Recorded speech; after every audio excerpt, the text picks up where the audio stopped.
Harris Walz campaigned, they ran ads on Pornhub in 7 different states. Why? They really trap you. If you don't want to lose your right to watch, you better vote. I mean, it's crazy. Mm-hmm.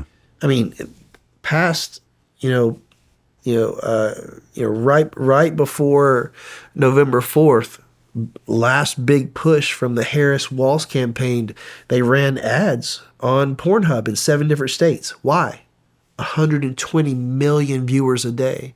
And they ran an ad saying it was someone that, a character that somewhat resembled Trump walking in and this, it was so gross. It was so gross. There was this guy masturbating underneath a blanket, and he was looking at his phone, and someone that looks like Trump comes in and takes the phone away and says, if you don't want to lose your right to watch porn, you better vote in the same way that you want, to consume that. Are you shitting me? No. 7 states ran those ads. What states? I'm not sure. Jeez. I mean, I would assume very left states, but we're about to get to a point in the story that's pretty cool. Yeah. Yeah. Man, they really trap you. Oh, yeah. Had you known anybody that had made it out? I know one girl. I don't know one guy. Well, I know guys that have made it out. I don't know guys who are whole and healthy. For example, a good friend of mine, his name's Greg. His porn name is Randy Spears. He even had, a character on Family Guy. And he lives in San Antonio, and he still goes by Randy Spears. He's got a normal job. He's not in the porn industry anymore. He's about 10 years older than me. But I talked to him, and it's like, he called me Rocco. Like when I called him and left him a voice memo or a voice message because he didn't answer.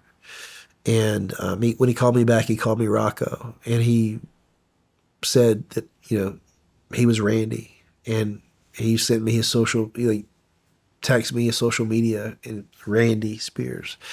And I think it's this belief that who I am can never supersede that persona. So I'm going to cling on to that because my worth is so much less than this.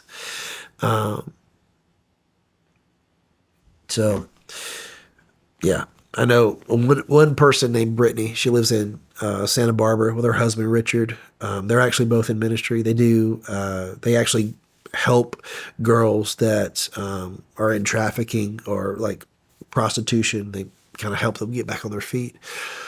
But yeah, like she's the only person that I know.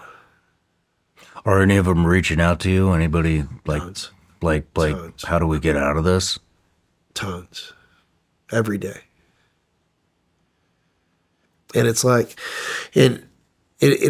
some people are very frustrated with me. Because I mean, there's still people who are in the industry that are very successful that either I mentored or were good friends to me. Because, a lot of the guys who were younger, when I was in the industry, they were like, how do I do this? How do I do this right? How do I make a career out of this? How do I, because the thing that I was best at was, well, I understood, well, if you get relational equity with a director, then he's going to hire you often and he's going to recommend you, to other people. I understood networking. I understood relationships. And it's like, I was a good actor, but I cared about people and I remembered people's names and, so like simple stuff was the things that allowed me to be very successful in that industry. And I was just, teaching them simple things that worked well for them. But I've had conversations as of recently, as recent as a month ago, of people who are very, very successful in the industry today that have been in the industry, now, approaching 15, 20 years saying, man, I thought we were friends. And I was like, well, what do you mean by that? He's like, you say all this stuff about the industry. I'm like, yeah, man, I detest the industry with every fiber of my being. And I think it's vile and evil, but I love you. I don't have to agree with what you're doing. I mean, I understand you find identity in that. So I understand why that feels offensive to you, but I don't have any animosity towards you. I wish you would do something different with your life, because the reality is, bro, if you are girls also, if you're in the top 3 to 5% of any industry, you have the capacity of being excellent at another trade and being more successful.